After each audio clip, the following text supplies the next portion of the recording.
didn't get married there because when we got married, the tradition was that you had to get married in the parish of the bride. Well, Alice was from Riverside, so we got married at Our Lady of Guadalupe Shrine in Riverside.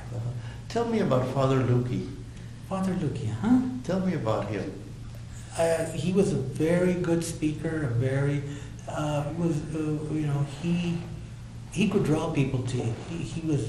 When was he the priest at the church?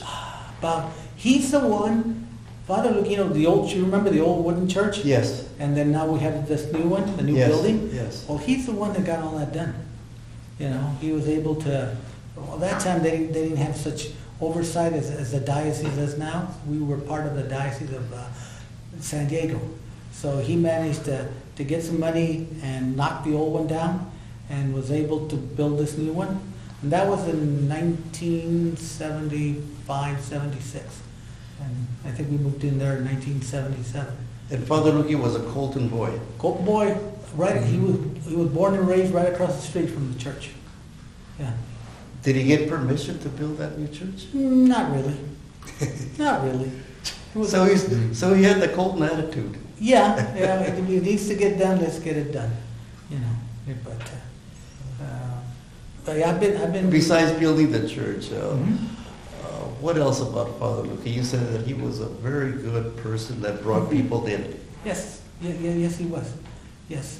I did. He was older than I was. Okay, so he was older. I really didn't know him as growing up, but I did get to know him when he was a priest. Him and we had the other Colton boy that became a priest, Father Ray Rosales. Oh, that's right. Father Ray. Tell me about Father Ray. Father He was Ray, your age, wasn't he? No, he was younger. He was younger. He was younger than me.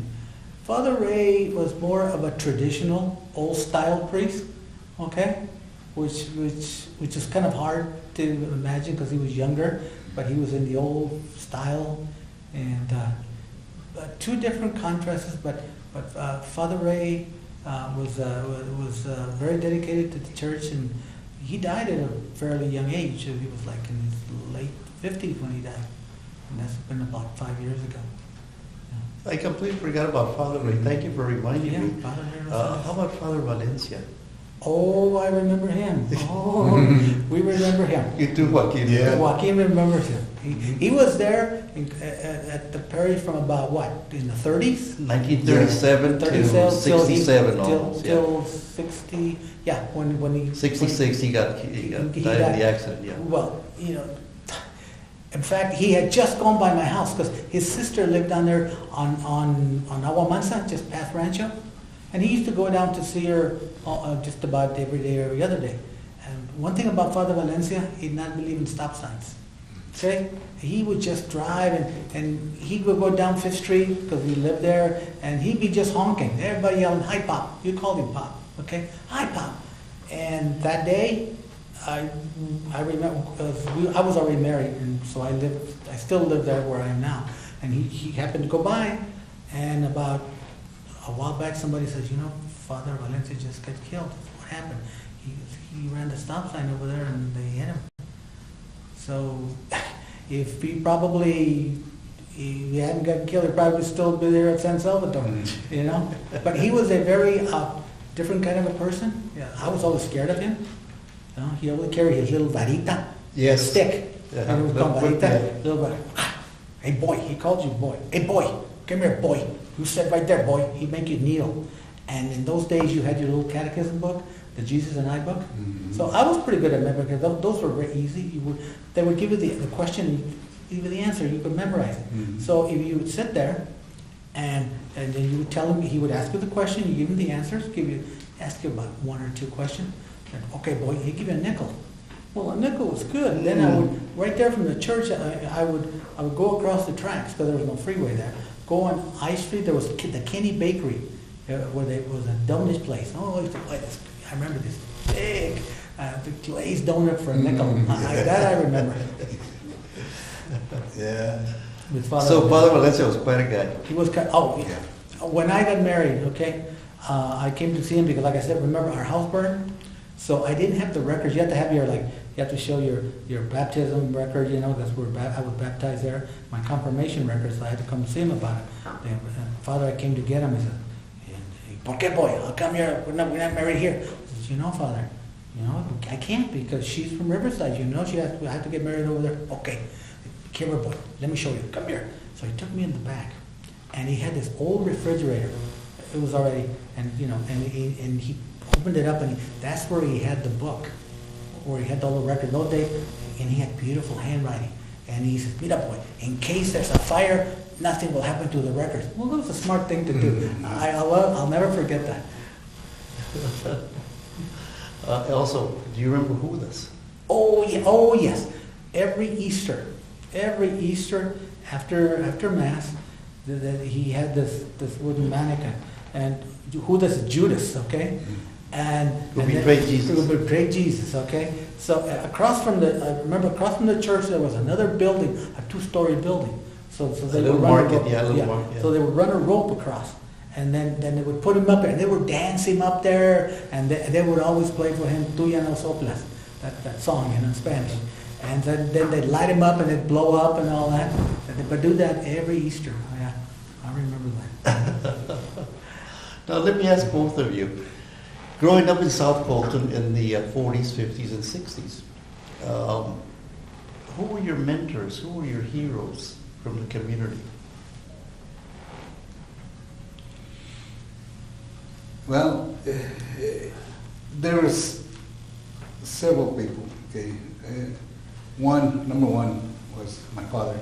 Okay, the reason I say this is because whenever we used to go out and work, he drove me. I mean, you don't get anything until I see a good day's work. I mean, he would be on me, and at the time, I didn't like it. I hated it.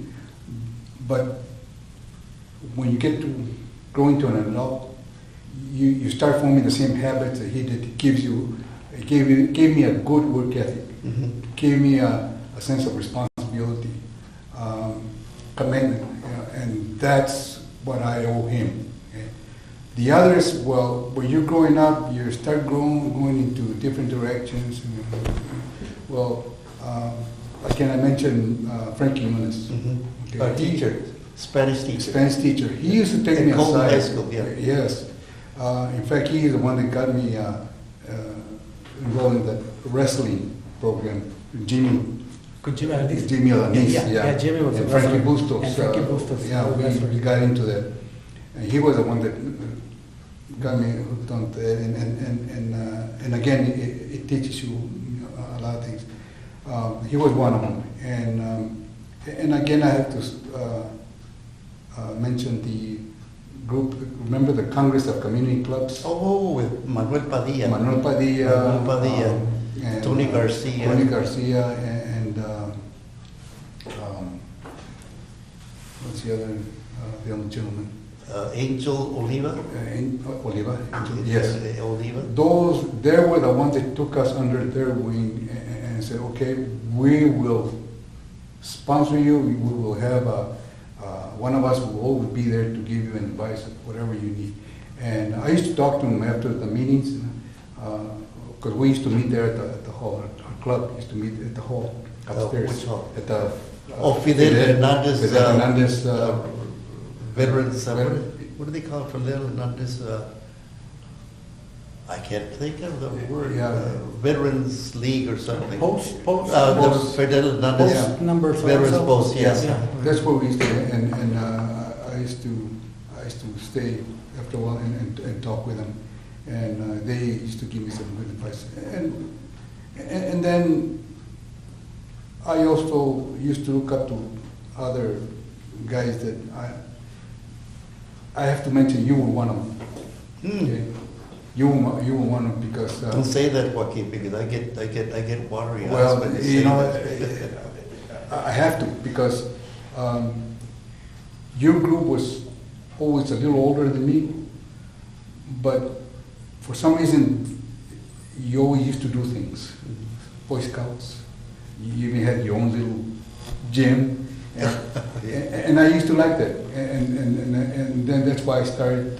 Willie's gym. I started hanging around with you guys because I liked the things that you did, and you never got into any trouble that I knew of. So again, people that I hang around with, I like because you learn a little bit from everybody, and it kind of keeps you out of trouble. Well, thank you for the compliment. I never heard that before by anybody. Tommy, anytime I talk about anybody who was, Tommy, because I remember you going with me one time when my car that I drove to school went missing, and it was one of my friends that I used to hang around. I mean, he's the one that took it without asking. And I found out where he was. So, and I was standing there just dumbfounded, and you came, hey, yeah, what's the matter? I said, well, my car's missing. But I think I know where it is. So he told me, come on, let's go. So you got me in the car, you and Willie and Omar Sosa, and went up to the guy's house, and we went up there, and he came out to his car, because I knew if I would have been there by myself, I would have gone home without it. I know, and because of you guys over there, they said, well, there it is. He just borrowed it. Well, thank you so much. Thank you. And I always grateful for that, and that's one of the reasons I hold you as one of my best friends, one of the people that I admire. Thank you so much. You humble me. Well, and not just because we're here. No, and you said it in front of my wife, so maybe really. I know Tommy since high school. In fact, we used to play sport together. Yes. For a while. Yes. And Tony, what about any mentors or heroes? The person that was my father. Okay, because I had him for a very long time, and so you talked about. You said, well, you were spoiled because I was the only child. That's the good part. The bad part is, if you're an only child, there's a lot of pressure on you. Remember, when there's a lot of children in the family, usually Mexican parents always expect the first child to be perfect, right? But if somehow that child disappoints them, well, they can go on to the second and third and fourth. When you're an only child, there is nobody else. You are expected to be perfect, okay? So there's all this pressure on you, okay? But I always admire my father because like you said, when he wasn't working, he taught himself that how to be a plumber, and wasn't working. Then he learned how to do that and go out and get a job, and I'd go with him, and then this is how we had money, And he always, in fact, he taught me how to drive. I used to drive the car when I was 13 years old. No, 11. With that Model A Ford. I remember I had an old Model A, and we used to go from my house to Steven's store. Yes. Okay, and he used to let me drive it from there, And so I was driving since I was 11. We were stopped several times by the Colton Police Department. Okay, and Jess Kennedy and those people, but they said, "Oh, what else? Okay, just don't do it again." Okay, we won't do it again. Well, yeah, they caught us about 2 or 3 times, but most of the time, I just drove from there to Stevan's and places like that. But it's my father. Esteban was a grocery store. It was a grocery store. That's where everybody went. There was one there, and then where we lived on 5th Street, if you went down there was like a Jimmy's store. That was more like a beer and wine place. But if you went further down, there was a Trini Bocanegra. He had another grocery store down there on 5th Street. Oh, 5th Street had a liquor store? Oh, Jimmy's place. Uh-huh. It was like a beer and wine place. And then there was a grocery store there? Further down was Trini Bocanegra. Had that store down there. So So your dad was your role model? He was my role model, and other people like another one that taught me also was Ray Abril Senior. Ray Abril Senior. Because he had the Boy Scouts. Troop 45. Troop 145. I remember that because I never been out of South Colton. That was our life, okay? And joined his troop. He would take us like camping outside of, to San Diego or something like that. My God, to me that was a million miles away from home. I'd never been there. So that was the people that I can remember that I looked up to. Yeah. Yeah. You know, we went over our hour, Frank, but it's been a very interesting conversation. And before we close this afternoon, is there anything else that I forgot or that you recall during our conversation that you would like to share with us? Well, there's so many things. You know, where do you start?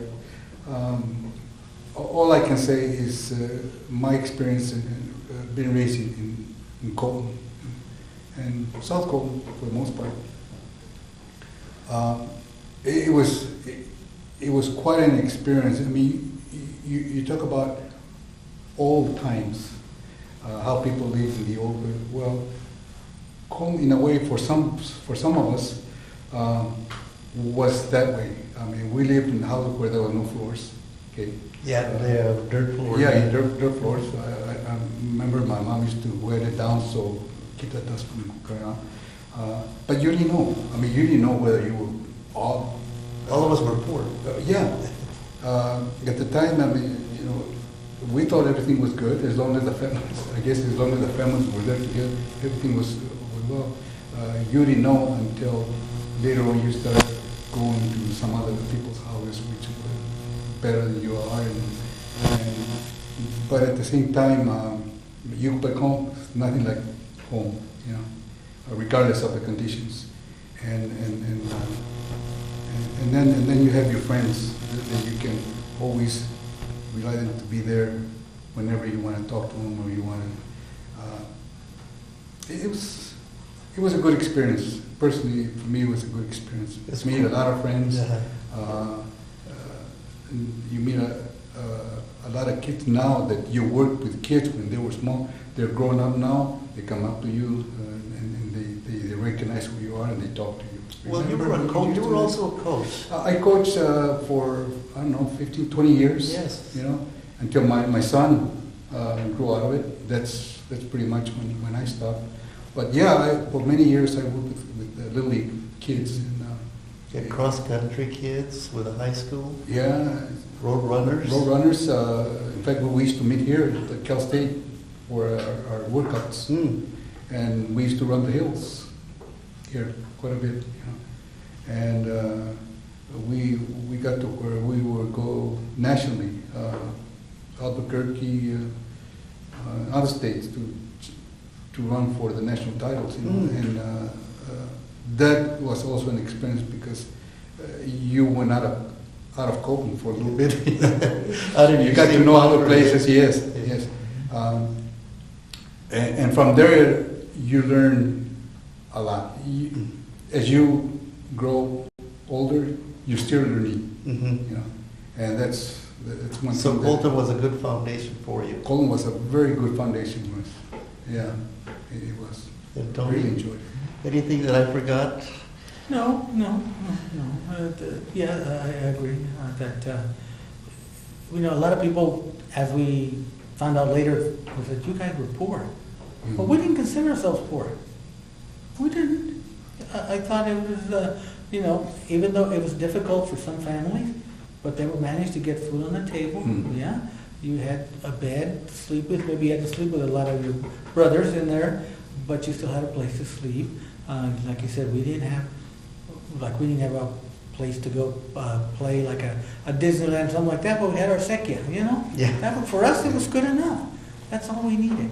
So, as you know, Joaquín said, yes, it was a very good experience to be in South Colton, and I don't regret ever being there. Good. I would remind Tommy that when we were kids going to grammar school, it was normal to go to school barefooted because you didn't have any shoes. Right, that was normal. And nobody said anything No. because that's the way things were. Nobody thought, you know, any differently. So and like you say, it was a culture shock when we went into junior high. Well, barefoot and everything, Yeah. Frank, a couple of more minutes. Let me ask you another question. And Joaquín, you were a newbie to Colton, 5 years old, born in Mexico. So when you came to Colton, people didn't accept your family. They ostracized you because you were Mexican. Yeah. I was also born in Silahuanahuato. I'm from there. Yeah. But yeah, Tommy is right. When they find out that you're not from here, you get picked on, you get bullied on, and I was telling Tommy that I had my share of fights in grammar school because of kids. Yeah, and not only that, but my aunts, Manuela, Carmen, and Jenny, we used to walk to and from school together because there was always somebody waiting for us. You know, especially right over the bridge. Yeah. You know, and oh my God, you know, you hated it. You know, and you try to take other roads to home, and the same thing. But you know, that was also an experience. But So you were just about fighting every day. when you go to school and they wait for you every day, yeah. Yes. Yes. And all because you were a new one, and you were a Mexican from Mexico. Yeah. Mhm. Yeah. Yeah, and they grab you and they don't let you go, you know. Uh-huh. And so, you know, not only me, but my aunts, they had to fight through the same thing. Uh-huh. And Carmen was the one she was a feisty one. She was in my class. Yeah, she was the one that stood by me. Uh-huh. You know, Carmen and Jenny and Manuela they kind of stood off to the side, but Carmen was, you know, Yeah. gutsy woman, you know. Yeah.